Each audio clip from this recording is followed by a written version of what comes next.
Kunja Bihari Jaya Radha Madhava Kunja Bihari Jaya Gopi Jana Vallabha Jaya Girivaradhari Jaya Girivaradhari Jaya Gopi Jana Vallabha Jaya Girivaradhari Jaya Girivaradhari Jaya Yashoda Nandana Jaya Braja Janaranjana Jaya Yashoda Nandana Jaya Braja Janaranjana Jaya Yamuna Tiravanachari Jaya Kunja Bihari Jaya Yamuna Tiravanachari Jaya Kunja Bihari Jaya Radha Madhava Kunja Bihari Jaya Radha Madhava Kunja Bihari. Shri Radha Madhav ki jai, Srila Prabhupada ki jai, Gaur Bhakta Vrinda ki jai. Om Namo Bhagavate Vasudevaya. Om Namo Bhagavate Vasudevaya. Om Namo Bhagavate Vasudevaya. Om Namo Bhagavate Vasudevaya. Om Namo Bhagavate Vasudevaya. I'll just share the screen here.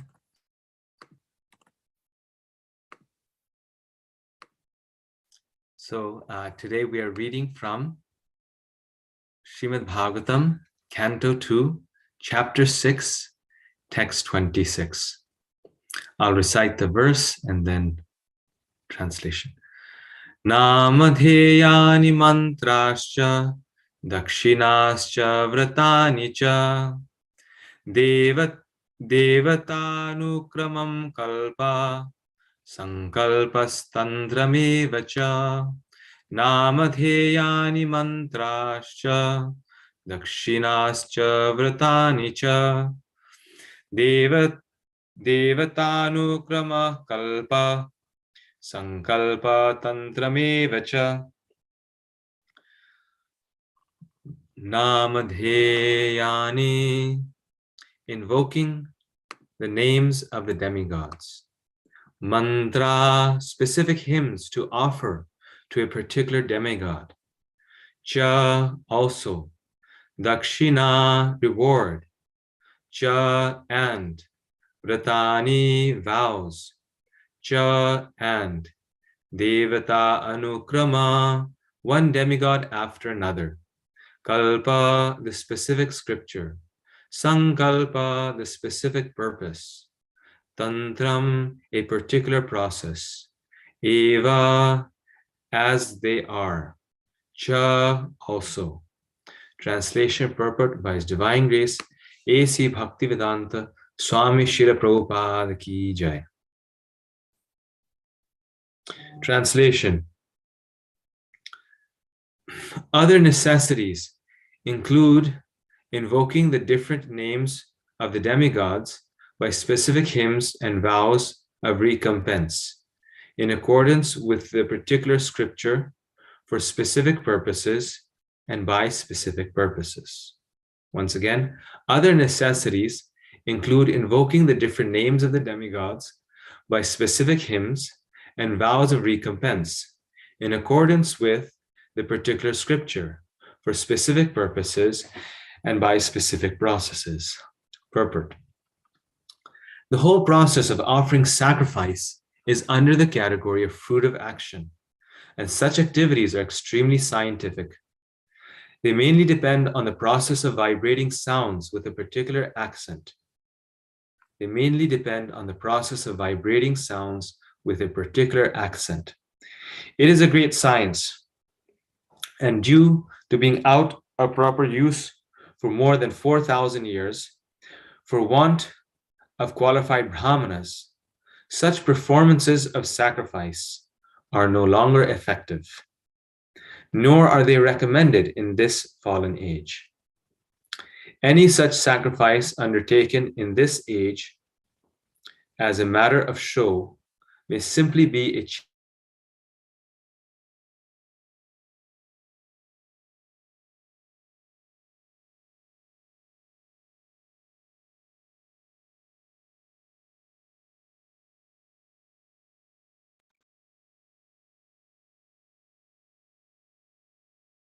Prabhu, can you hear him?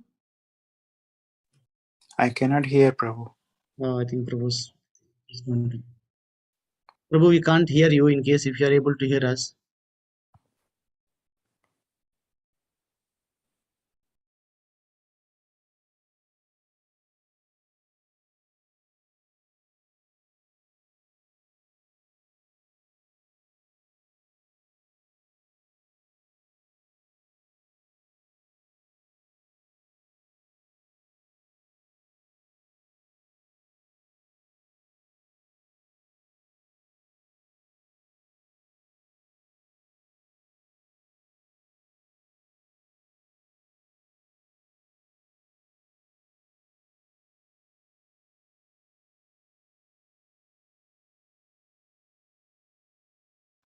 Joining us.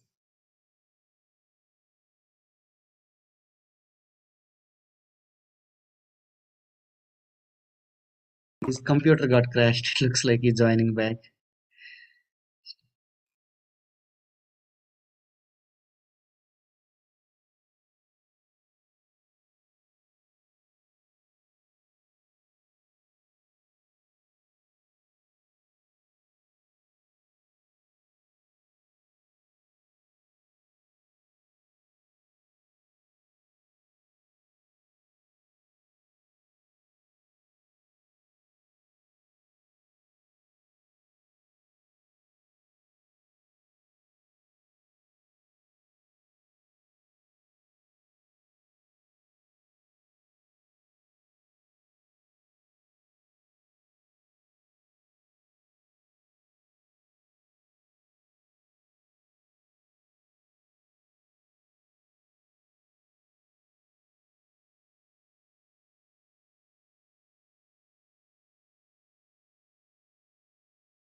Hare Krishna, Prabhu.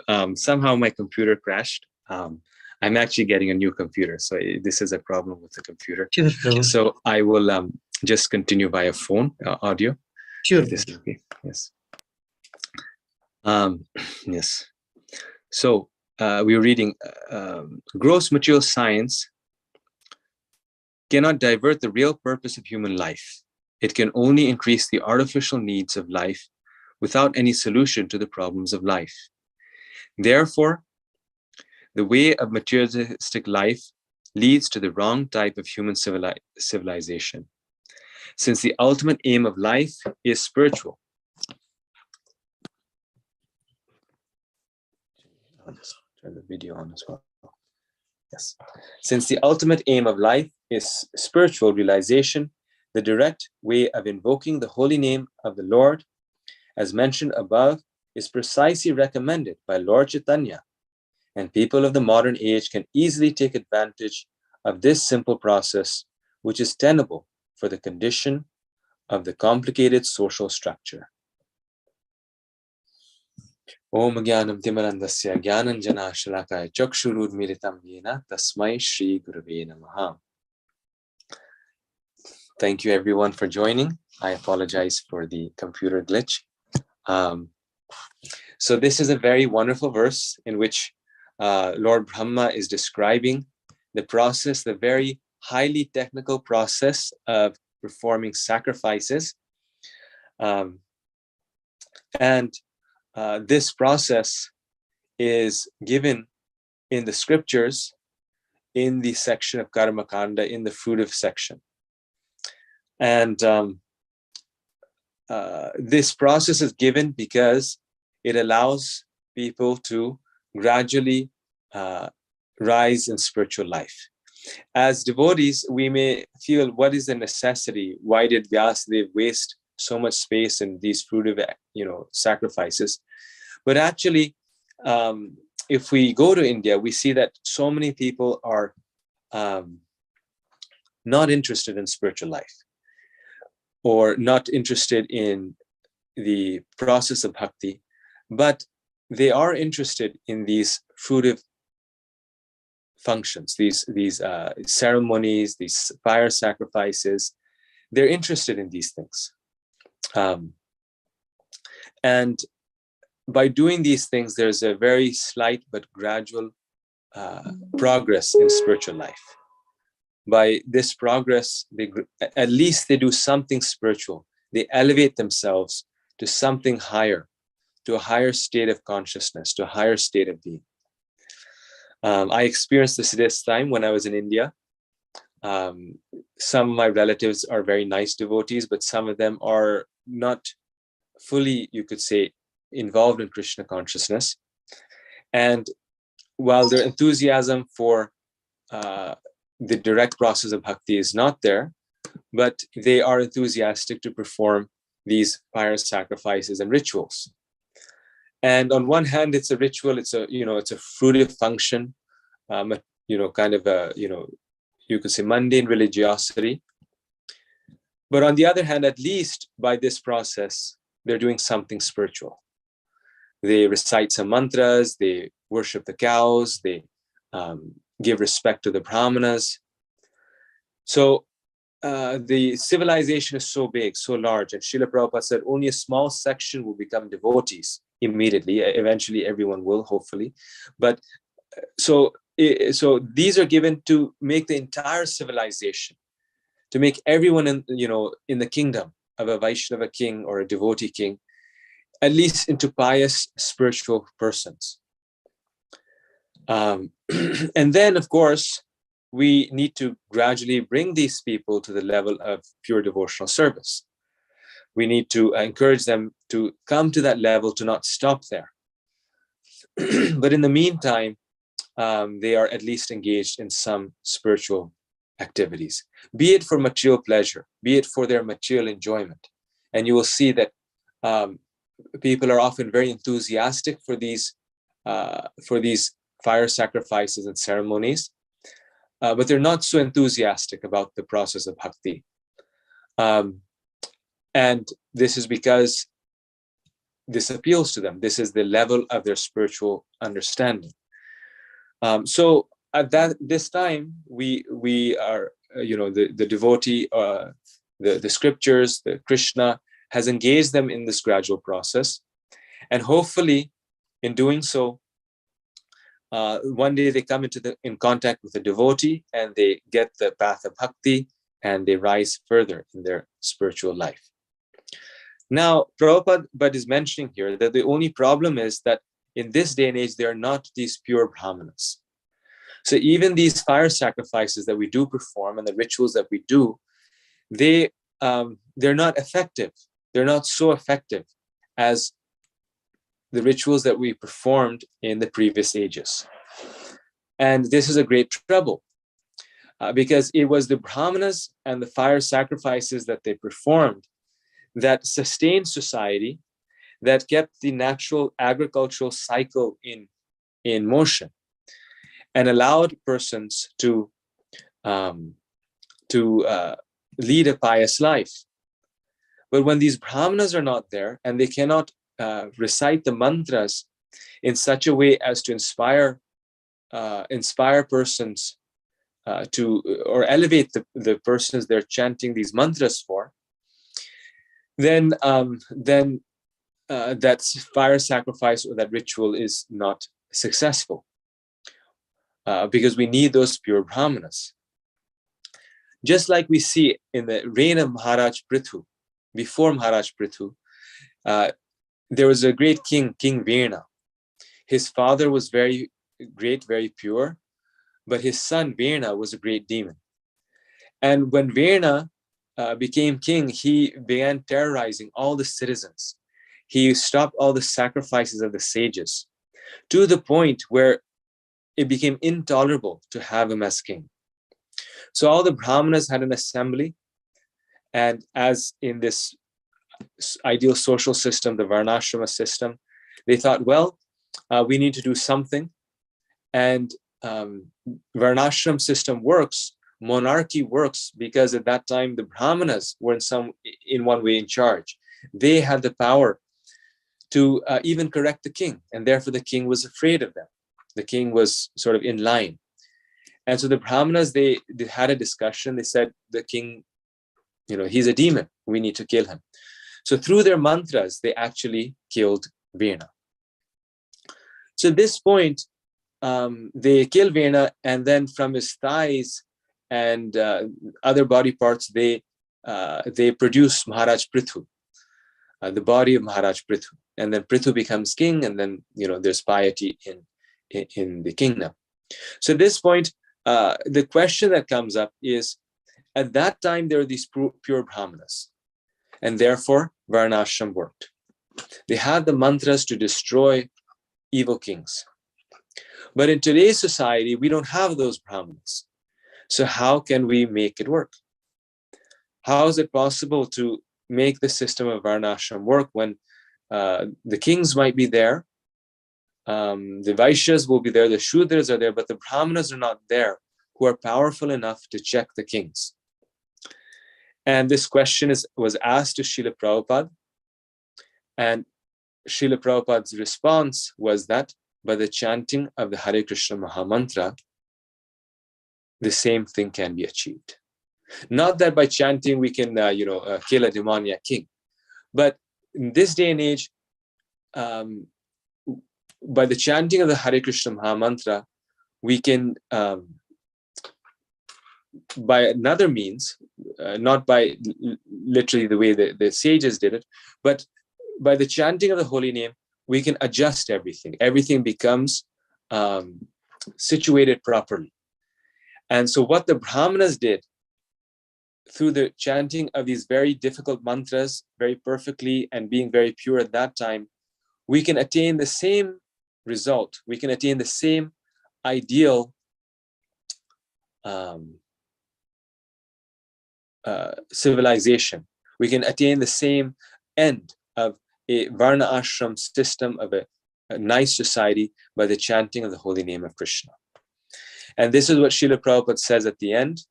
He says a very important sentence, very long sentence also. He says, since the ultimate aim of life is spiritual realization, the direct way of invoking the holy name of the Lord, as mentioned above, is precisely recommended by Lord Chaitanya, and people of the modern age can easily take advantage of this simple process, which is tenable for the condition of the complicated social structure.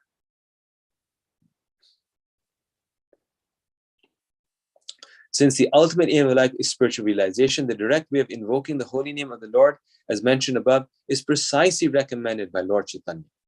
And people of the modern age can easily take advantage of this simple process, which is tenable for the condition of the complicated social structure. So these days, the social structure is very, very complicated. Right? There's nothing pure. There's nothing that is good in this day and age. And the Brahmanas, like we said, are not powerful and pure in previous times, so they cannot guide and lead society. But the process of the holy name, the chanting of the holy name, can resolve that situation and create a revolution in society by the power of that name. Now, at this point, Prabhupada is also pointing out that modern science has progressed so much in terms of their knowledge of the physical elements, in terms of the chemicals, the chemistry. But modern science has not studied or discovered the power of sound. When we chant the holy name, of course, it is a spiritual sound vibration. So it has a power on a completely different level, a much, much more powerful effect. But even material sound, Prabhupada is saying, even material sound is the most potent element in this world, has immense power. Because the mantras that many of these Brahmanas were chanting were material vibrations. But because they had mastered that science, that subtle science of sound, they could still do wonderful things. They could do powerful things. Just like the Kshatriyas, when they were fighting in the battle, then they would chant some mantra, and from that they would, invoke these material weapons. So these days, they have hydrogen bombs. Amazing, they find power in an atom. You divide the atom, and it explodes, just a little minute atom. So they've discovered an energy that was hidden. It's just a small atom. It's so small you cannot even see it. Yet it can cause the most, such a big, powerful explosion. In the same way, these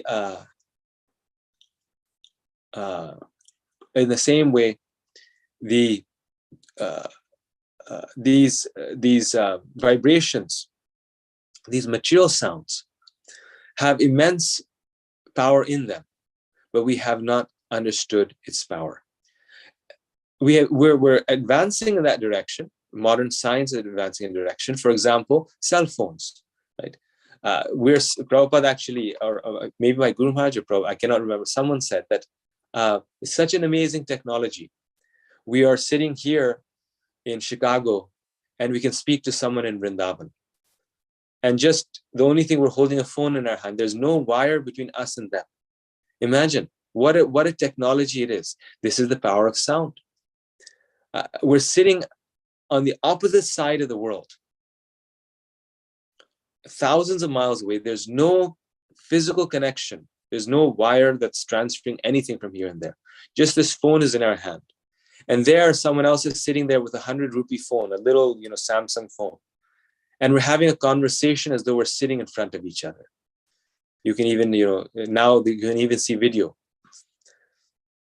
So powerful. That vibration that we are speaking in this phone, it's existing in every square inch on this planet, in the atmosphere, because wherever you go, you can pick up that signal and speak. So someone in Madhuban is there, someone in Japan is there, someone in UK is there. That means what I'm speaking right now is traveling around the world. They say every sound travels around the world 7 times, but not just travels around the world. It's not like a ball that goes around, but it completely covers the world. Imagine what a powerful energy it is. The whole world is submerged in that sound, such that at any point, anywhere, we can pick up that signal. And therefore, sound is the most powerful energy in this world. Therefore, we should use it very carefully. As we see, just by sound, right, what we say, we can express affection towards someone. We can make someone's day. And just by sound, we can ruin another person's day based on what we say. It's more powerful than anything else. By sound, by what people say, thousands of people follow them, right? The politicians, the spiritual leaders, famous words, they say Gandhi or Obama, famous speech. They give one speech and the whole country follows them. This is the power of sound.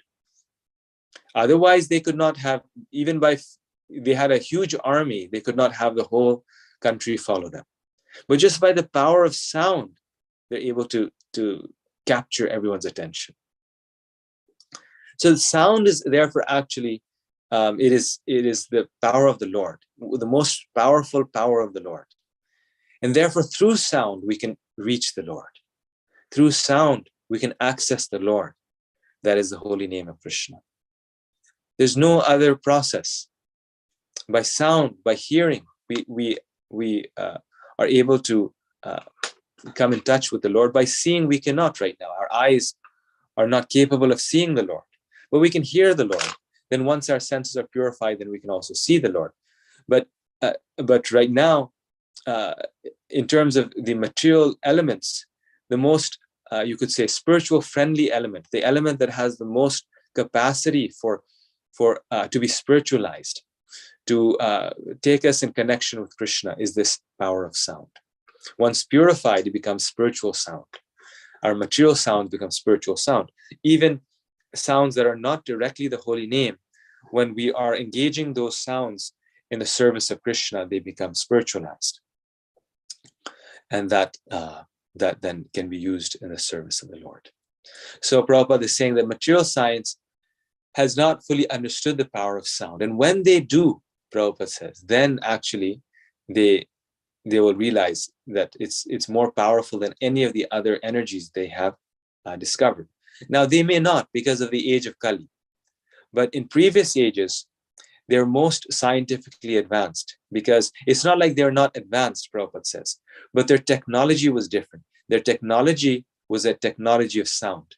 And therefore, all the Pandavas, we see, they are the most advanced civilizations, and everything they're doing through sound. They would get the weapons through sound. They would construct buildings through sound. Just like all around the world, you have these amazing structures like Stonehenge that have these stones that are the size of skyscraper buildings. And people mention, and they're all just one stone taken from the mountain. And there's no mountain nearby. And they think, how was it possible for them to transport these stones hundreds of miles away from mountains that are, hundreds of miles away? It's scientifically baffling. There's no good scientific explanation. The indigenous people, like there's one in Machu Picchu in South America, in Peru. The indigenous people believe that they were doing fire sacrifices there. And that was a location. So it's almost like their arena, their sacrificial arena was very grand. And you still find these stones there. There's the ruins. But these stones, that the actual arena has these big stones. It was you could say, the most grand part of the ruins, which is still there. So they know that they are doing sacrifices there. So this is Yajna. This is the civilization of Yajna that was present all over the world. Before, as you know, Bharat Varsha was the entire world. So there may be sages doing sacrifices there. In England, you also have that. I think that's Stonehenge. And they're probably doing some sacrifices there. So through the power of sound, they were doing all these mystical things. And the most mystical thing that we can do is reach Krishna, the most wonderful thing. And therefore, here Prabhupada is encouraging us to chant the holy name of Krishna. And by chanting Krishna's holy names, we will get the same benefit, the same end, the same perfection as what the Brahmanas did in previous times by chanting those Vedic mantras perfectly, and even more. By chanting the holy name of Krishna, we will surpass even the Brahmanas of previous times. This is the importance of sound is being emphasized here, both in terms of yajnas and also in terms of chanting Krishna's holy name. So stop here and see if there's any comments, discussion.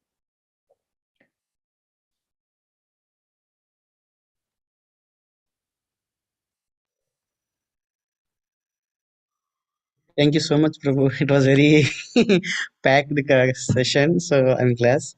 So power of sound, right? So I was just thinking, if 150 years back, if somebody says, okay, I can speak somebody on the other side of the world, people will laugh at us, right? I mean, now if same way, right? I mean, if we hear, if we don't have the understanding, Yeah. so the same thing, the spiritual sides, a science perspective, a sound perspective. So I can reach Krishna with the holy name.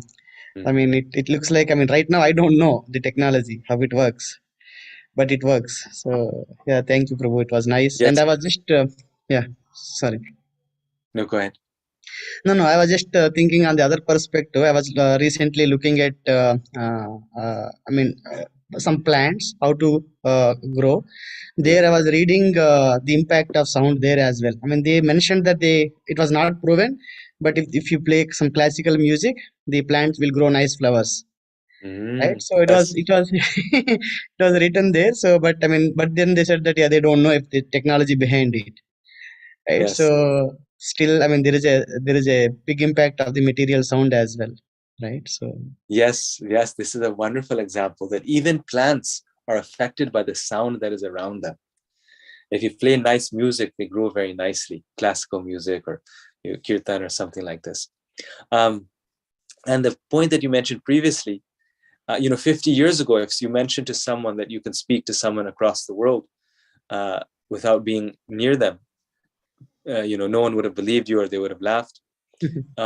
Very true. And we read in the Bhagavad Gita that Sanjay is doing the same thing. yeah, Right? He's sitting in the in the palace of Dhritarashtra, and he's listening to the conversation between Krishna and Arjuna. So he has the same technology as a cell phone, as the Apple Watch, but he's doing it without the cell phone and the Apple Watch. He's doing it through the power of mantra, right? Because of the power of sound mantra, he had that potency by which he could listen what was going on there. So some people, they disbelieve these narrations. Oh, this cannot be true. But like you're saying, now we're doing this. So why it cannot be true? It is through the technology of sound that, the device is just harnessing that knowledge of the sound. But the waves were still there. The same elements were still there. So if we're doing it today, then why not 5,000 years ago could Sanjay not hear what was being spoken at the Battle of Kurukshetra? And similarly, all the sages, they were communicating through different means. Like it's described that the sages, they go through the Akash Marg to other planets. Now, and they would reach there in a matter of moments.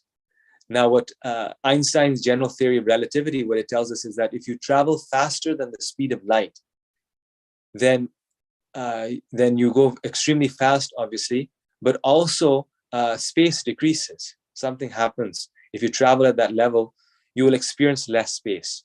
So they say if you travel this much, you can reach from the Earth to the sun in a matter of 30 minutes. Otherwise, it would take many millions of years. The distance is so great. So in this way, we have hints of these technologies. But these sages, through the power of sound, had figured out how to travel so fast, how to travel faster than the speed of light, and therefore travel from one planet to another. So this is we're just scratching the surface of the power of sound. But why should we think that these are fantasy? That's the point. Why we should think if today we're doing these things? We've started to understand the power of sound. yes, Prabhu. Thank you so much. Thank you. Yes. Hare Krishna, Prabhuji. Hare Krishna. Wonderful class and wonderful discussion. Actually, as you were talking about how, and even Lingaraja Prabhu, of how sound was used in earlier days, a couple of instances, like when devotees like Draupadi or, Kunti Devi, they just think of the Lord and he appears in front of them. Similarly, Vyasadeva, when his mother thinks of him, he appears, and Gatotkaja also tells, his father, anytime you require me, all you have to do is you need to think of me. And there you go, he appears in front of the Pandavas in the middle of Mahabharata. Maybe I'm mixing up a little bit, but we see a lot of these instances where communication was available other than just the modern technology. So thank you, Prabhuji. It was really interesting. Yes, no, nice point and nice examples. Not just that they would be able to speak to them immediately, like today through phones we can speak to each other immediately, but they would even become present. Like you said, Vyasadeva appeared before Satyavati the moment she thought of her or she needed help. She just called for her and they would appear. They call it teleportation in Star Trek. Teleportation, I see. Wow. And then Kunti, she had a mantra by which she would recite the mantra and any demigod would appear before her. Yeah. These are all very complex sciences. Prabhupada actually says this in the purport, that it's a very complex science and therefore very meticulous one. And therefore Brahma is saying that, I had to do this, then I had to do this, and specifically, first propitiate the demigods. So before, they had to do it so carefully. And if they didn't do it right, they wouldn't get the result. This is one of the drawbacks, actually, of the path of fruitive work and the path of this, you could say, Vedic mantras. That if you do it properly, it works. But if you do it improperly, it can also destroy you. But the nice thing about the holy name is that if we do it improperly, it may not have an effect, but it won't destroy us. And if we do it nicely, it will purify us. And even if we do it improperly, it also purifies us to some degree. So that is actually you could say, this is there for the path of mercy. Just like a nice example is that every year, the residents of Vrindavan used to worship Indra. And when they worshiped Indra, then Indra was pleased, just like Brahma here is saying that he would, propitiate the demigods. But then one year they didn't worship him because, they came in the talks of a young boy, Krishna, and they didn't worship him. And what was the result? Indra decided to completely destroy them. And this happens often. The priests who do these fruit of yagyas, oftentimes they, something backfires, and they did so much service for Indra year after year after year. They, prayed to him, worshipped him, did big sacrifices. And one year they messed up. This is, you could say, material life, material fruitive work, the problem with material fruitive work. One year they messed up and all hell broke loose. Indra wanted to completely destroy them. Just like also in the case of Nriga, did so much charity, but one time he messed up in giving charity in the right way, and the Brahmanas cursed him. On the other hand, the Vrajvasis, they worshiped Krishna just for 1 year. And Krishna was so pleased that he picked up a mountain for 7 days and 7 nights to protect them from the wrath of Indra. So therefore, the path of bhakti is much safer, whereas the path of fruitive work is very dangerous. Because if improperly done, then it has an opposite effect. And there's no mercy there. It's just it's a science, and you misuse a machine, it cuts you. In the same way, if you misapply the science, then you can also get burnt by it. So nice, Prabhuji. Actually, when you were saying, use and misuse, I the thought came to me about, Kunti Devi using the mantra given by Durvasa Muni to, like summon Lord Surya. And then, that was actually a misuse, because as a child, she was very curious, and, entire life of Karna was different from the Pandavas, So, yeah, I was thinking about that one too, Thank you, Prabhuji. Yes, thank you. Yeah, no, exactly. That's also a very nice example of the use and misuse. The misuse led to so much grief. Karna was born, right? And for the rest of her life, Kunti experienced so much grief as a result of that. Whereas in the holy name, this is one of the characteristics of the holy name. Therefore, so important that it's all auspicious. It's Shubhada. By chanting the holy name, there can be no grief. It's like, oh, I chanted it at the wrong time. Now I have to suffer for the rest of my life. But in chanting these mantras, therefore, they are material vibrations. Because if they were spiritual vibrations, then how could they not be all auspicious? So by chanting these material mantras, if done improperly, they cause grief. They can cause misfortune. Mm-hmm. Yeah, there's also the other one example where I think, I forget the instance, but, one of the rishis actually wanted to destroy the Lord and wanted to unleash, take a tuft of his hair and throw it on the ground, pronounce the mantra. So the demon, instead of being somebody who was being sent to kill the Lord, he becomes the devotee of the Lord. I forget, I think it's Vritrasura or somebody like that, but there is that also there in the scriptures, Yes. So I missed it a little bit. Actually, I should turn. There was someone who was trying to kill the Lord, but they become a devotee of the Lord by chanting. No, actually, one of the rishis or something, there is I forget the story behind it, but he takes a tuft of his hair and throws it on the ground and says, "You become a demon." And while pronouncing the mantra, one word is mispronounced. So instead of becoming a demon who hates the Lord, he becomes a demon who's the devotee of the Lord. So, Right. and I think that is Rutrasura or somebody like that. I don't know. It's a story of Tvashta. He wanted a demon that would be the killer of Indra. It wasn't the Lord, but Indra. But rather he mispronounces it, and it becomes a friend of Indra, which means demigod, a devotee of the Lord. Mm-hmm. Does anyone on the call remember the name of the sage who did this? This is in the Bhagavatam that you're mentioning. Yes, probably. I'm also forgetting, I think this was narrated by Guru Maharaj, but I'm forgetting the entire story for whatever reason. Kali Yuga memory. No problem. No problem, Prabhu. This is a very nice, if someone remembers, they can mention. Hare Krishna, Prabhu. It was a wonderful class.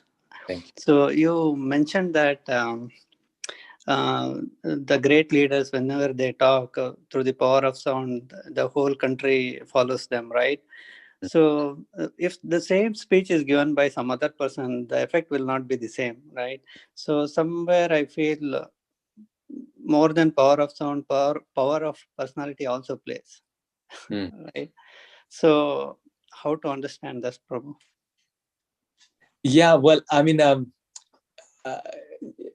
they've mastered the power of sound, and therefore they know when to say it, how to say it, and at the right time.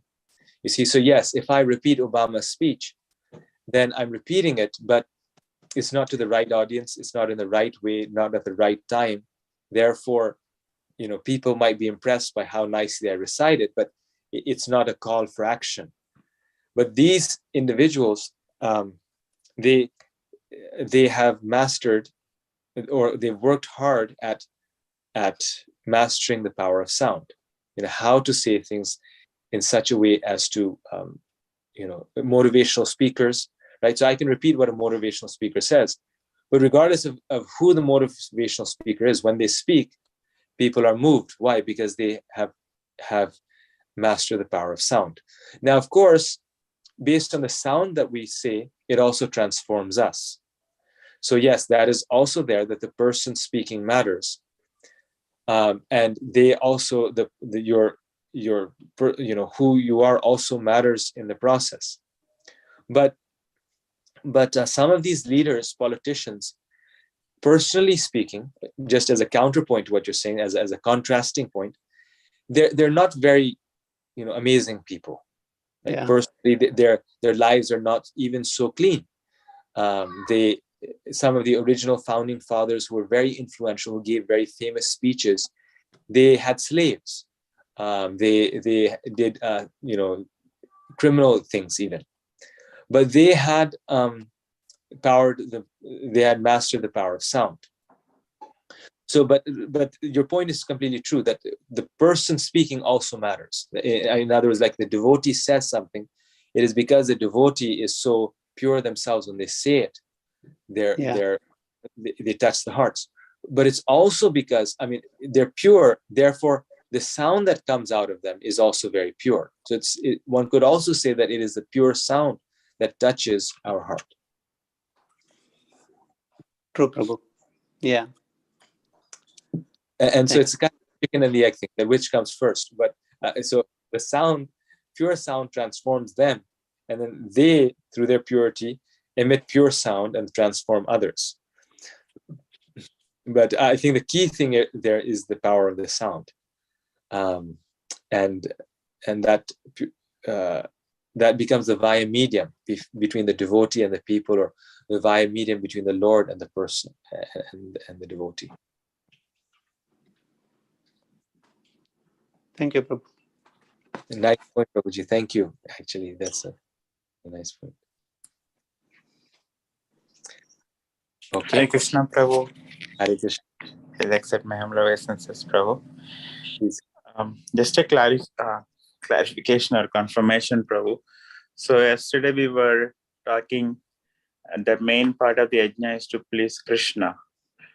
And then the clarity I'm gathering today is, even in the indirect process, the main ingredient is Brahmanas, and those Brahmanas are again indirectly trained to please Krishna. That looks to be the factor even in this indirect process. Is that correct, Prabhu? I just thought to get confirmed on that. Well, Prabhu, yes, you're absolutely right. If done properly, there's many different levels of Brahmanas also. So depending on what their mood is, they will do it in different ways. Like Shukracharya was also Brahmana, Brahaspati also, and the priests of Maharaj Prithu, they were also Brahmanas, but they were on different levels and different. Not all of them wanted to please the Lord, but it seems like all of them had mastered the art of mantra. Like Shukracharya didn't want to please the Lord, but through the power of mantra to bring these people back to life. It's even said that Brahaspati, the spiritual master of the demigods, which is very surprising to me. But even he is a Mayavadi, but he's master. Okay, he's a Mayavadi, Prabhu, Brahaspati. Okay. Yes, one place just recently I read. Fourth canto, Prabhu. I was asking that question. 26th chapter, I think. Prabhupada was saying about he's a Brahmavadi, then he says Mayavadi. Come on, it is a surprising actually. So. Yes, that's where it was. We heard it in the Prabhu's question. Sure, Prabhu. Thank you, Prabhu. So I'm not sure if that addresses your question, but that's the thing. As I mentioned, my experience in India this time, the Brahmana that I was witnessing, he was in between. He was chanting the Mukunda Mala Stotra, Vaishnav things, and that really made a difference. Then all of a sudden, it would uplift everyone. So the Brahmana has, you could say, a Vaishnava tilt. Then it makes it so nice because they are doing it to please the Lord rather than just demigod. That I'm also thinking that also correlates as the ingredient of bhakti in every success. So, thank you, Prabhu. Thank you. Okay, so thank you everyone for your time. We will stop here. Unless there's anything else, we will stop here. Thank you, Prabhu. Nice class. Hare Krishna. Srimad Bhagavatam ki jai. Shri Prabhu. Jai.